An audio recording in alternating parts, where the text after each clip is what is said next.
Question of the previous day. Question कह रहा है यदि किसी आयत की लंबाई और चौड़ाई में 20% की वृद्धि हो रही है तो उसके क्षेत्रफल प्रतिशत में परिवर्तन आपको ज्ञात करना है। इसको दो मेथड से हम कर सकते हैं और दोनों मेथड हमने पिछले वीडियो में आपको बताया है। पहला मेथड रेशियो से कि लंबाई है उसकी 20% की वृद्धि हो रही है, लंबाई और चौड़ाई दोनों में, और 20% की फ्रैक्शन वैल्यू होती है 1/5, यानी पहले 5 था अब 6 हो गया। चौड़ाई में भी 20% की वृद्धि हो रही है, पहले 5 था अब 6 हो गया।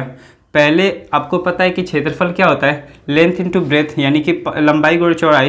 तो पहले 25 था अब हो गया है 36, और तो कितने का वृद्धि हुई है तो आप कहोगे 11 का, और ये 25 पे है तो आप करोगे 100, 25 चौके 100, यानी कि 11 चौके 44%। 44% की वृद्धि हो रही है, जो कि ऑप्शन नंबर सेकेंड है।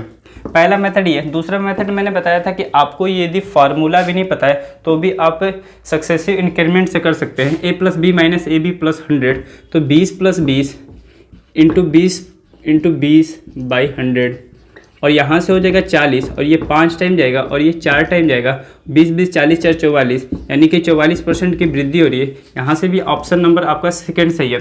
नमस्कार, आदाब, सत श्री अकाल। मैं एजाज अहमद आपका अपना यूट्यूब चैनल ऑप्ट अकेडमी पर स्वागत करता हूँ।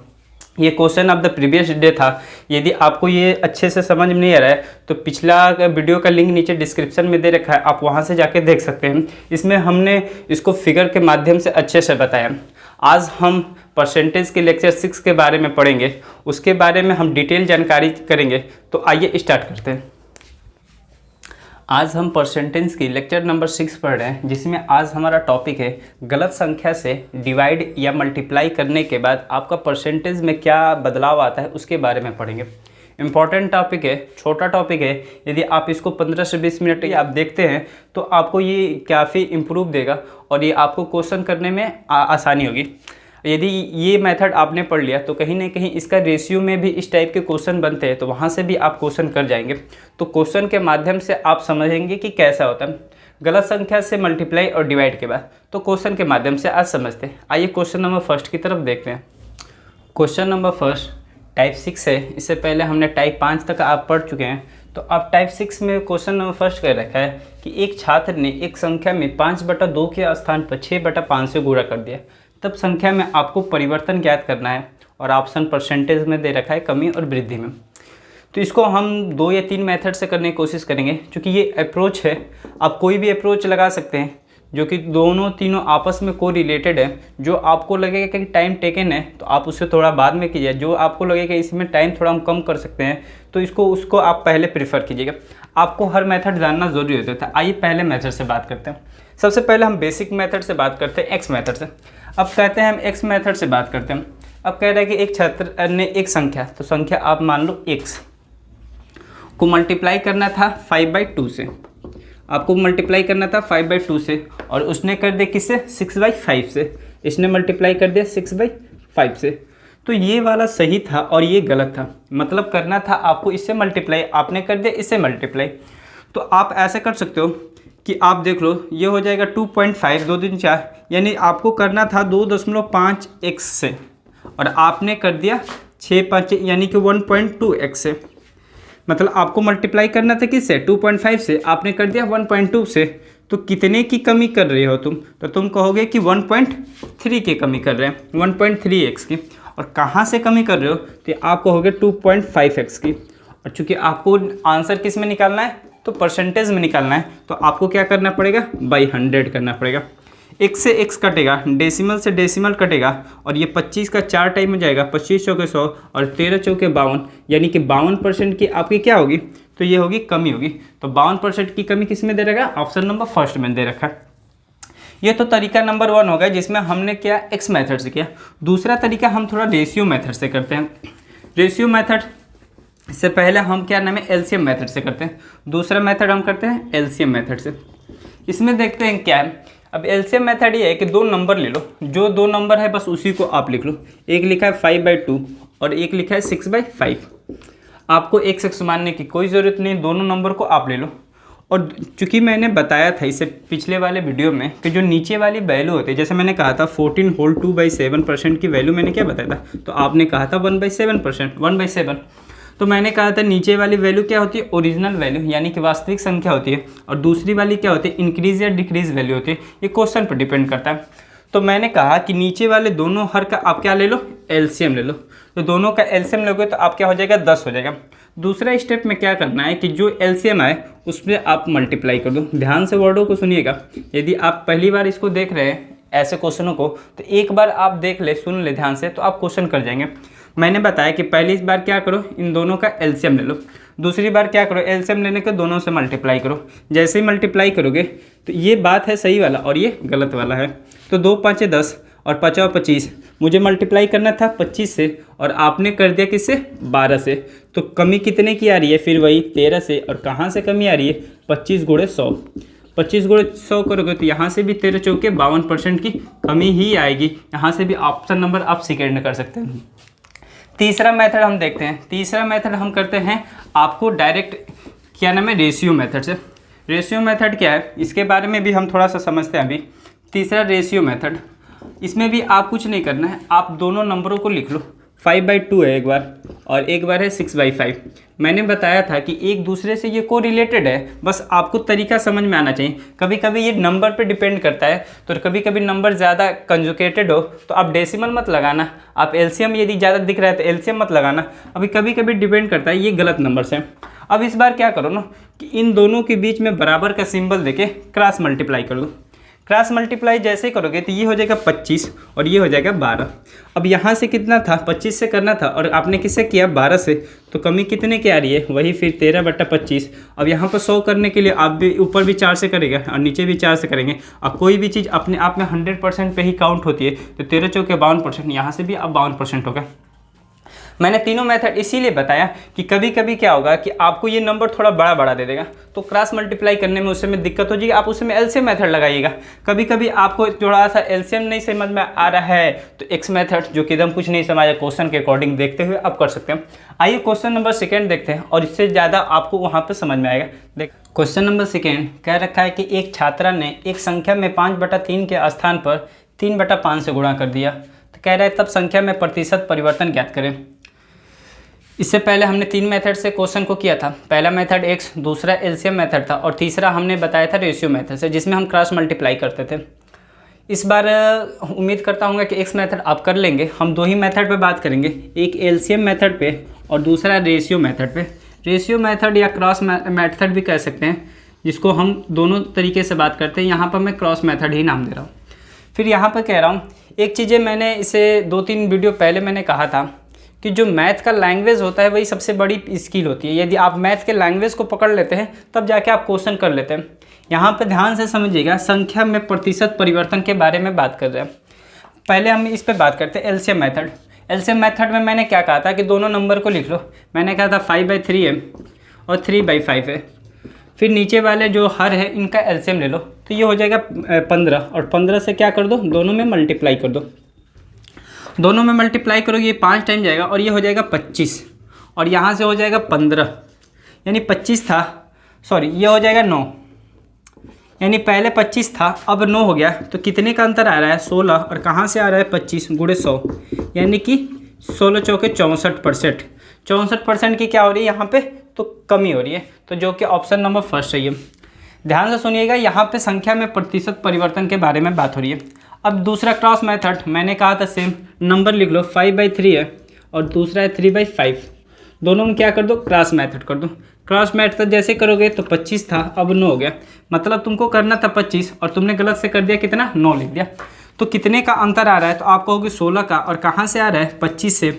और मैंने बताया था कि कोई भी चीज़ अपने आप में क्या होती है 100%, यानी मैं इसको 100 बनाने के लिए ऊपर भी 4 से मल्टीप्लाई करना पड़ेगा, नीचे भी 4 से मल्टीप्लाई करना पड़ेगा, यानी कि यहाँ से 64% की क्या होगी, कमी होगी। यहाँ से भी ऑप्शन नंबर फर्स्ट है। क्वेश्चन नंबर थर्ड कह रखा है कि एक छात्रा ने एक संख्या में 5/3 के स्थान पर 3/5 से गुणा कर दिया। तो गणना में प्रतिशत त्रुटि आपको ज्ञात करना है। सेम वही मेथड, 2 मेथड आपको जानना है। पहला मेथड आपको क्रॉस मेथड, दूसरा आप एलसीएम मेथड कर सकते हैं। पहले मैं एलसीएम मेथड ही करता हूँ। एलसीएम मेथड में आपको पता है कि नीचे वाले जो दोनों हर होते हैं उनका एलसीएम लिखा जाता है। पहले आपको लिखना है 5/3, ये आपका होना था सही, बट आपने कर दिया कितना, 3/5 से। मैंने कहा दोनों का आप एलसीएम ले लो, तो दोनों का जब एलसीएम लोगे तो आप होगा 15 से आप क्या करोगे, दोनों में मल्टीप्लाई कर दोगे। जैसे ही मल्टीप्लाई करोगे तो इसका आंसर आ जाएगा, ये हो जाएगा 25 और ये हो जाएगा आपका 9। यानी पहले करना था आपको 25, गलत से तुमने कर दिया कितना 9, तो कितने की कमी कर रहे हो, तो आप कहोगे कि 16 की। और कहाँ से हो रही है कमी, तो वही बात है 25 × 100, ये 4 टाइम जाएगा और यहाँ से 16 चौके 64%, जो कि ऑप्शन नंबर फर्स्ट है ये। दूसरा method cross method. Cross method के बारे में हम बात करते हैं। क्रॉस मेथड में मैंने क्या कहा था कि बस आप दोनों नंबर को लिख लो, 5/3 हो गया और दूसरा नंबर क्या हो गया 3/5। क्योंकि मेथड का नाम ही है क्रॉस, तो आप क्रॉस कर लो। तो ये वाला सही था और ये वाला क्या था, गलत था। अब जैसे ही क्रॉस करते हो तो ये हो जाएगा आपको ऊपर 25 हो जाएगा और यहाँ पे हो जाएगा 9। अब यहाँ से ऐसे भी कर लो, तो इसको आप 25 है, ये 9 हो रहा है, कितने के डिफरेंट आ रहा है, तो आप कहोगे 16 का। और कहाँ से आ रहा है 25 का। फिर वही बात कि मैं इसको 100 बनाने के लिए आपको क्या करना पड़ेगा, 4 से मल्टीप्लाई करना पड़ेगा नीचे, तो ऊपर भी आपको 4 से मल्टीप्लाई करना पड़ेगा। तो यहाँ पर हो जाएगा 64/100। और आपको पता है कोई भी चीज़ अपने आप में क्या होती है 100%। यहाँ से भी ऑप्शन नंबर फर्स्ट सही है। ये मेथड इसलिए बता रहा हूँ कि कभी कभी आपको बार बार ये कैलकुलेट करने की ज़रूरत नहीं पड़ रही है। आपको जितना दिखे तो उसको आप ऐसे टाइम में ले जाओ को 100 हो जाए और फिर ऊपर भी करके तुरंत आप 100 ज्ञात कर सकते हो। आइए क्वेश्चन नंबर 4 देखते हैं। क्वेश्चन नंबर 4 कह रखा है कि एक संख्या में गलती से 5 से भाग देने के बजाय आपने 5 से गुणा कर दिया, तो परिणाम में प्रतिशत त्रुटि ज्ञात करना है आपको। इसको आप पहले एक्स मेथड से कर लो, फिर आप दोनों मेथड क्रॉस मेथड एलसीएम दोनों लगा सकते हो। तो पहले मैं करता हूँ एक्स से, तो कोई भी संख्या नहीं है तो आप संख्या मान लो क्या एक्स। अब संख्या को आपको क्या करना था, भाग देना था किससे 5 से, और आपने क्या कर दिया गलती से 5 से मल्टीप्लाई कर दिया, 5 से मल्टीप्लाई कर दिया। तो आप जैसे ही मल्टीप्लाई करोगे तो मैंने कहा कि आप इसमें लगा लो क्रॉस मेथड। क्रॉस मेथड जैसे ही लगाओगे तो मैंने आप इसका इधर क्या करोगे मल्टीप्लाई करोगे, तो आगे आएगी x और यहाँ से हो जाएगा 25x। यानी तुमको करना था x और तुमने गलती से कितना कर दिया 25x। करना था तुम्हें x और तुमने कितने गलती से कितना कर दिया 25x। तो कितने की त्रुटि हो रही है, तो तुम कहोगे 24x की। और मैं पूछूँ कहाँ से हो रही है, तो आप कहोगे कहाँ से x से। और इंटू आपको पता है कि परसेंटेज लगाने के लिए 100 से यहाँ से कटेगा x और यहाँ से हो जाएगा 2400%, जो कि ऑप्शन नंबर 4 सही है। एक तो ये मेथड हो गया, आप x मानने की ज़रूरत भी नहीं है। दूसरा मेथड आप 1/5 कर लो, यहाँ पे फिर 5 कर लो, ये आपका सही है ये गलत है। यहाँ से जाएगा 1 हो जाएगा, ये 25 हो जाएगा। और कितने के डिफरेंट आ रहा है 24 का, और कहाँ से डिफरेंट आ रहा है 1 × 100 कर लोगे, यहाँ से भी 2400% आ जाएगा। उम्मीद करता हूँ आपको ये समझ में आ रहा होगा। या फिर दोनों नंबर हो गए, दोनों का एलसीएम ले लो, एलसीएम लेके भी करोगे तो सेम वही बात है। मैंने कहा ना था पहले वाले में कि ये आपस में को रिलेटेड है, जो आपको संख्या। अब ये दोनों या तीनों मेथड बताने के रीज़न बता रहा हूँ। यदि जब आपको कुछ चीज़ में समझ ना आ रहे तो एक्स मेथड लगा लो। जब आपका कुछ नंबर ऐसे दे दे 73, 77, 78, तो दोनों में मल्टीप्लाई करने में काफ़ी टाइम लगता है, उस समय एलसीएम लगा लो। और जब कुछ छोटा छोटा नंबर है तो एलसीएम नहीं क्रॉस मेथड लगा लो। उम्मीद करता हूँ आपको ये बात समझ में आ रही है। आइए क्वेश्चन नंबर 5 की तरफ देखते हैं। क्वेश्चन नंबर 5 कह रखा है कि एक छात्र से आयत की भुजाएं को मापने को कहा गया। गलती से उसने लंबाई को 20% कम कर दिया और चौड़ाई को 10% बढ़ा दिया। यदि आयत का क्षेत्रफल 200 सेंटीमीटर स्क्वायर है, तब आयत का नया क्षेत्रफल ज्ञात कीजिए। प्रीवियस वीडियो के क्वेश्चन पे ही डिपेंडेड है, कुछ है नहीं क्वेश्चन। आप आयत बना ले या ना बना ले कोई मतलब नहीं बनता यहाँ पर। अब कह रहे हैं आयत का सबसे बड़ी बात है कि क्षेत्रफल आपको पता होना चाहिए। तो आयत का क्षेत्रफल होता है लेंथ इंटू ब्रेथ, यानी कि लंबाई गुणे चौड़ाई। अब कह रहा है क्या है कि नॉर्मली उसे मापने के लिए कहा गया, 20% कम कर दिया गया। तो 20% के फ्रैक्शन वैल्यू होती है कितनी, तो आप कहोगे 1/5। मतलब वो पहले के बारे में बात कर रहा है, तो पहले 5 था, अब वो गलती से कितना कर दिया 4 कर दिया। यानी ये सही के बारे में बात हो रही है और गलती से इसने कितना कर दिया 4 कर दिया। ये होगी आपकी लेंथ और ये होगी आपकी ब्रेथ। अब कह रहा है 10% बढ़ा दिया गया, तो 10% बढ़ा दिया मतलब पहले 10 था, अब उसने कितना कर दिया 11। और आयत का क्षेत्रफल होता है लेंथ इंटू ब्रेथ। तो पहले आप जैसे ही करोगे तो ये पहले हो जाएगा 50, अब और ये हो जाएगा 44। मैंने ये पिछले वीडियो में काफ़ी अच्छे से बता रखा है कि ये वाला जो होता है ये यूनिट होता है। और इसी 50 की वैल्यू कितनी दे रखी है, तो आप कहोगे 200 सेंटीमीटर स्क्वायर। तो 50 की वैल्यू 200 सेंटीमीटर स्क्वायर होगी, तो एक यूनिट की वैल्यू कितनी हो जाएगी, तो आप कहोगे 4। और हमको क्या निकालना है, आयत का नया क्षेत्रफल। और आयत का नया क्षेत्रफल तो यही है ना, गलती से जो किया, तो यानी 44 में 4 से मल्टीप्लाई कर दो, यानी कि 44 × 4 अब इसको करने के दो मेथड है, या तो आप 4 चौके 16 कर लो, या फिर ऐसे कर लो कि इसमें 44 में क्या है 4 × 11 है, 4 × 11 है, तो आप कर लो 4 का टेबल होता है 4 बार, यानी 16 × 11, और आपको 11 से मल्टीप्लाई का मेथड पता है कि पहले संख्या लिख लो, फिर दोनों को ऐड कर लो, फिर ये लास्ट वाली संख्या लिख लो, सॉरी ये पहली वाली लास्ट वाली संख्या लिख लो, ये हो जाएगा 176, जो कि ऑप्शन नंबर सेकंड सही है। और क्षेत्रफल पूछ रखा है तो सेंटीमीटर स्क्वायर में होगा। उम्मीद करता हूँ आपको ये समझ में आ रहा होगा। आइए क्वेश्चन नंबर 6 देखते हैं, और आज का क्वेश्चन का लास्ट क्वेश्चन देखते हैं। आइए क्वेश्चन नंबर 6 की तरफ देखते हैं। क्वेश्चन नंबर 6 आज की वीडियो का लास्ट क्वेश्चन है। क्वेश्चन कह रखा है, एक परीक्षा में एक छात्र को 0.15 को 0.1 से भाग देने को कहा गया और भागफल दशमलव के 3 स्थानों तक निकालने को कहा गया। गलती से उसने 0.1 को 0.15 से भाग दे दिया और भागफल दशमलव के 2 स्थानों तक निकाल दिया, तब आपको प्रतिशत त्रुटि ज्ञात करना है। हमने देखा कि एकदम हमने बेसिक से स्टार्ट किया और धीरे धीरे हमारा लेवल उठा है। क्योंकि क्वेश्चन जो मैं बता रहा हूँ, एक क्वेश्चन एक ही टाइप के बता रहा हूँ, आप वहाँ पर कर सकते हैं आसानी से। इसमें भी कुछ मेथड नहीं है, आपको बस मैंने कहा था कंसेप्ट आपको पता होना चाहिए। जब भी बात आ जाए आपको गलती से कर दिया जाए ऐसे क्वेश्चन, तो आपको 3 ही मेथड लगाना है, या तो एक्स मेथड लगाना है, या तो क्रॉस मेथड लगाना है, या तो आपको एलसीएम मेथड लगाना है। तो अब बात करते हैं क्वेश्चन को सॉल्व करने का तरीका क्या है। तो चलो पहले मैं क्रॉस मेथड ही करता हूँ। क्रॉस मेथड के लिए मैंने क्या कहा था, सबसे पहले कि जो 2 नंबर है उसको आप लिख लो। अब कह रहा है कि 0.51 को 0.1 से आपको भाग देना था, मतलब 0.15 को आपको किससे भाग देना था, तो आप कह रहे हो 0.1 से। ये आपका था सही, और इसने गलती से कितना कर दिया, इसने कर दिया कि 0.1 को 0.15 से भाग दे दिया। कोई प्रॉब्लम? अब यहाँ से देखोगे तो फिर कहोगे अरे सर ये तो वैसे ही आ गया भिन्न के फॉर्म में, तो मैं आराम से क्रॉस मल्टीप्लाई कर लेता हूँ। अब क्रॉस मल्टीप्लाई, अब यहाँ पे कह रहे हैं कि भागफल के दशमलव के 3 स्थानों तक निकालने को कहा गया, तो ये ज़रूरत तब पड़ेगी जब आप इसको डेसिमल में भाग दोगे तब। मैं इसको डेसिमल ही यहाँ से हटा दूँ तो इस वाले को ज़रूरत ही नहीं मैं पड़ेगी। मैं कहने का मतलब है कि यदि मैं इस डेसिमल को हटा दूँ तो क्या हमें ये भागफल दशमलव के कुछ स्थानों तक ज़रूरत पड़ेगी, तो आप कहोगे नहीं। एग्जाम्पल देता हूँ, मैंने कहा 3/2, तो आपको तो 1.5 ये दशमलव में लेके जाना पड़ेगा।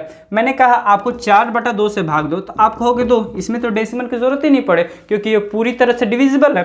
तो सेम बात वही कह रहा हूँ कि मुझे कुछ ऐसा करना पड़ेगा कि डिविजिबल की ज़रूरत ही ना पड़ो।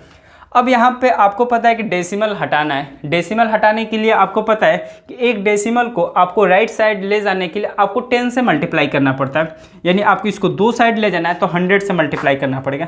तो ऐसा कर लेते, ऊपर भी 100 से कर लेते, नीचे से भी 100 से कर लेते हैं। ये अभी मैं बेसिक तरीका बता रहा हूँ, इसमें अभी जुगाड़ भी है। अभी 100 से मल्टीप्लाई कर लेता हूँ दोनों में।